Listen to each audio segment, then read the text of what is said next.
नमस्कार, श्री स्वामी समर्थ सगळ्यांना। मी अंजली कुलकर्णी स्वागत करते तुमचं आपल्या यूट्यूब चॅनलमध्ये, ज्याचं नाव आहे माझी स्वामी सेवा।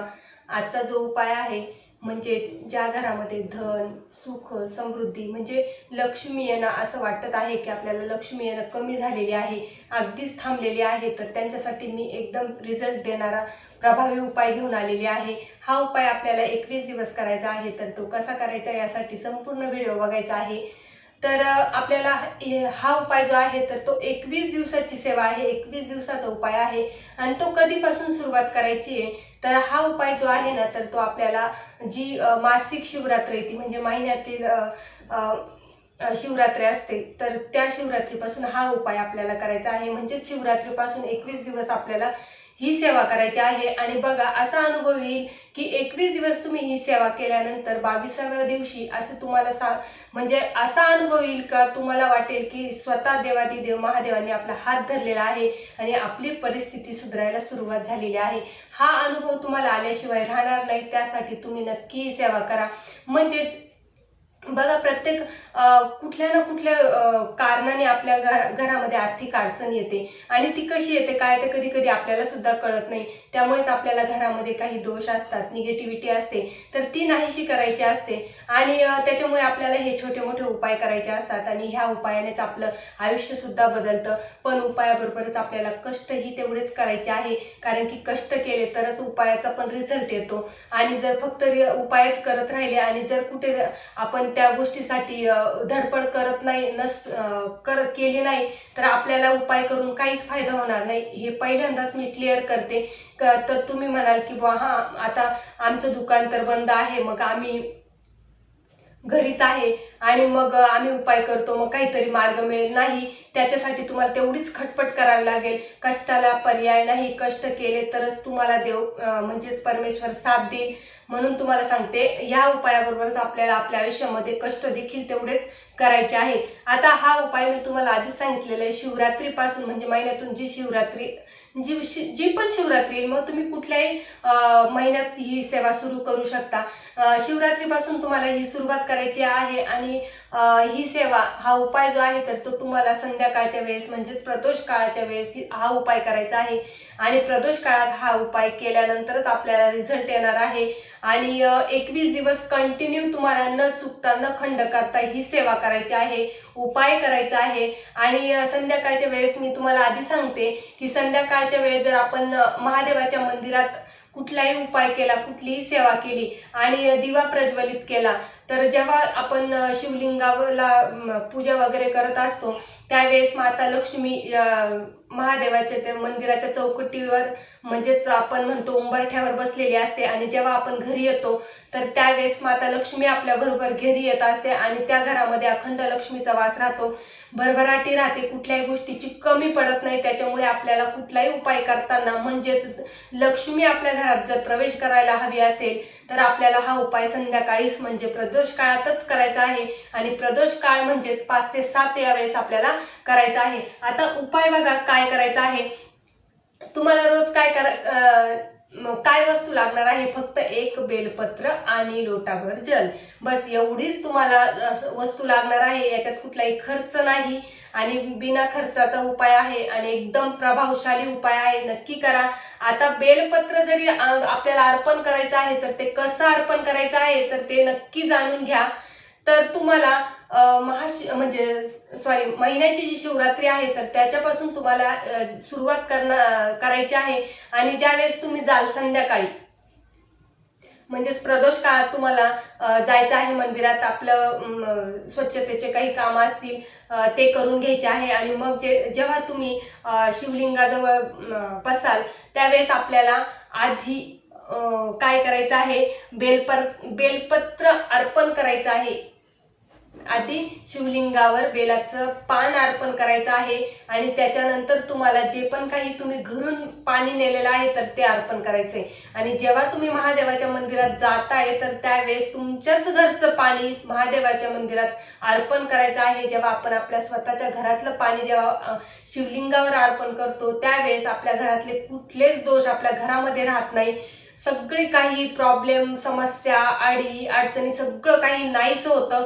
का तर देवादिदेव महादेवांचा कृपा आशीर्वाद आपल्या घरावर राहतो आणि त्याच्यामुळेच आपल्याला जेव्हा पण तुम्ही जाल त्यावेळेस आपल्या घरचंच एक लोटा जल घेऊन जायचं आहे. आणि सांगितल्याप्रमाणे जेव्हा तुम्ही पूजा कराल आधी बेलपत्र अर्पण करायचं आहे, त्याच्यानंतरच तुम्हाला हे जल अर्पण करायचे.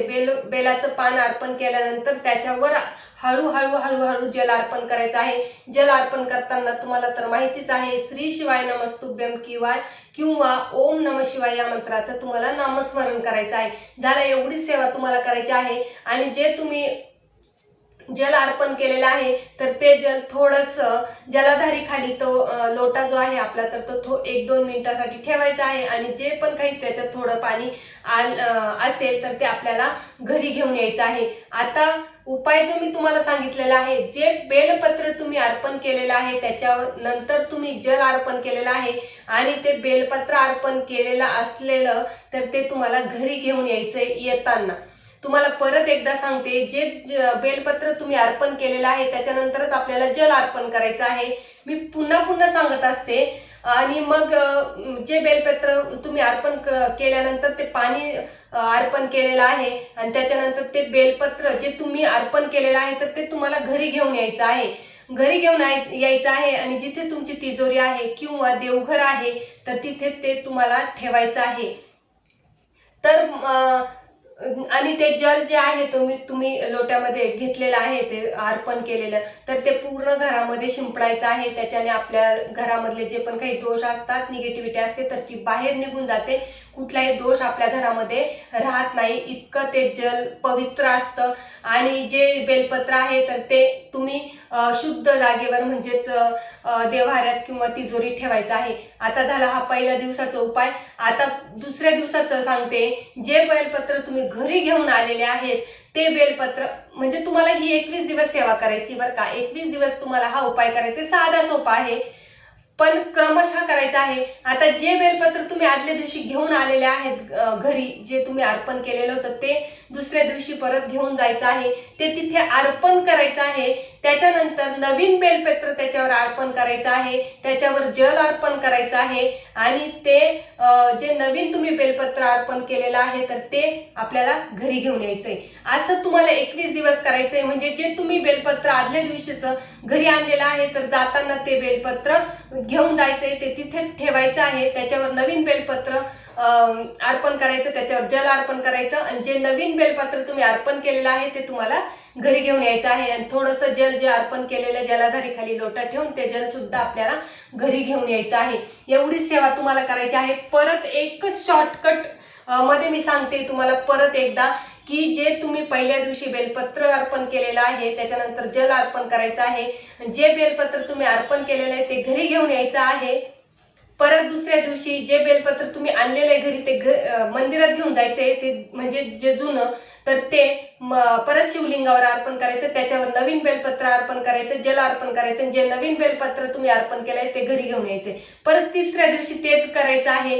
जे घरी आणलेले ते तिथे अर्पण करायचं, त्याच्यावर नवीन बेलपत्र अर्पण करायचं, जल अर्पण करायचं आणि ते नवीन आपल्या घरी घेऊन यायचे. असं तुम्हाला किती दिवस करायचे? 21 दिवस करायचे. याच्यात कुठलाही कन्फ्युजन नाही, क्लिअर सांगितलंय. आणि ही सेवा तुम्ही कोणीही करू शकता, मुलगा मुलगी, आई वडील, घरातली गृहिणी, घरातले पुरुष, याला कुठलीही अट नाही. अट फक्त एवढीच की ही सेवा तुम्ही करताना संध्याकाळच्या वेळेस करायची. आणि एक गोष्ट सांगायची महत्त्वाची राहून गेली का ज्यावेळेस तुम्ही प्रदोष काळात ही सेवा करताय तर त्यावेळेस जेव्हा तुम्ही महादेवाच्या मंदिरात शिवलिंगाची पूजा करताय तर त्यावेळेस चौकटीवर शुद्ध गायच्या तुपाचा दिवा लावायला अजिबात विसरायचं नाही.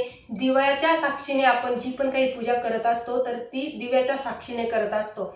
त्याच्यामुळे दिवा प्रज्वलित केल्याशिवाय कुठलीही पूजा करायची नाही. दिवा प्रज्वलित करून घ्यायचं, शुद्ध गायच्या तुपाचं करा.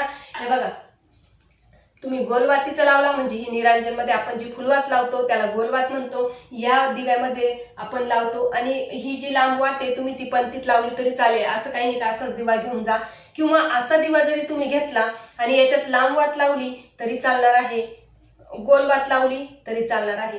तर माझं तर म्हणणं गोलवात लावावी आणि शक्य झालं तर गोलवात लावा, लांब वात लावा, हे तर अतिउत्तम.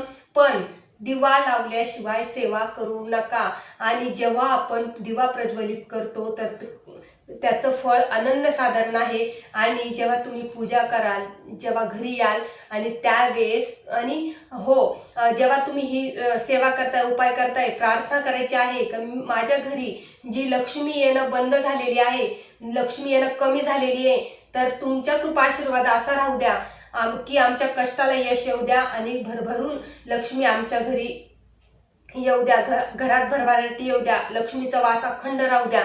आणि माता लक्ष्मी जी पण काही माझ्याजवळ बसलेली आहे, वास करत आहे, माझी पूजा बघत आहे, तर त्या माता लक्ष्मीला मी विनंती करते की माझ्याबरोबर त्यांनी आमच्या घरी चालावं आणि अखंड वास त्यांचा माझ्या घरी राहावा, ही मी विनंती करते, ही प्रार्थना करायची. कारण की ज्यावेळेस प्रदोष काळात आपण पूजा करत असतो त्यावेळेस चौकटीवर माता लक्ष्मी बसलेली असते.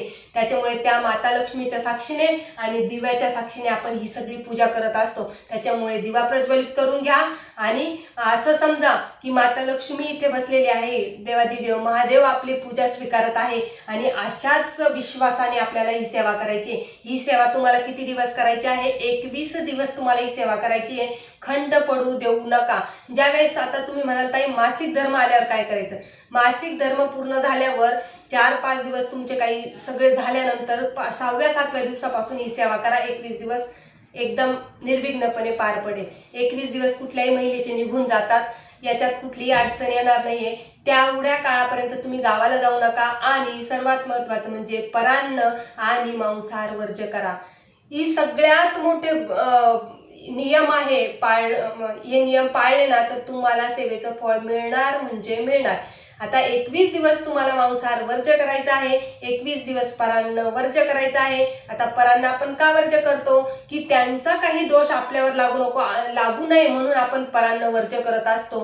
कारण की कोण कोणत्या भावनेने करत असतो, कोणकोणत्या. आता बघा, आपण मासिक धर्मामध्ये किती पाळतो आणि जर एखाद्या स्त्रीने त्या पिरियडमध्ये जर स्वयंपाक केलेला असेल आणि आपण तो खाल्ला तर तो दोष कोणाला लागतो? आपल्याला. त्याच्यामुळे सेवेच्या काळात ज्या पण तुम्ही 21 दिवसाची 40 दिवसाची सेवा करताय किंवा 1 दिवसाची करता, 3 दिवसाची करता, 5 दिवसाची, 7 दिवसाची, अशी सेवा जर तुम्ही करत आहात तर तुम्ही परान्न वर्ज्य, मांसाहार वर्ज्य एवढे नियम जर पाळले तर अनुभव आल्याशिवाय राहणार नाही. आणि ही माझी खात्री आहे की तुम्हाला अनुभव हा येणारच. आणि तुम्ही ही सेवा करा जेणेकरून तुमच्या घरामध्ये अखंड लक्ष्मीचा वास राहील. तर चला, एखादा प्रश्न राहिला असेल तर कमेंटमध्ये मी नक्की उत्तर देईल. झालेली सेवा स्वामी चरणी अर्पण करते. श्री स्वामी समर्थ.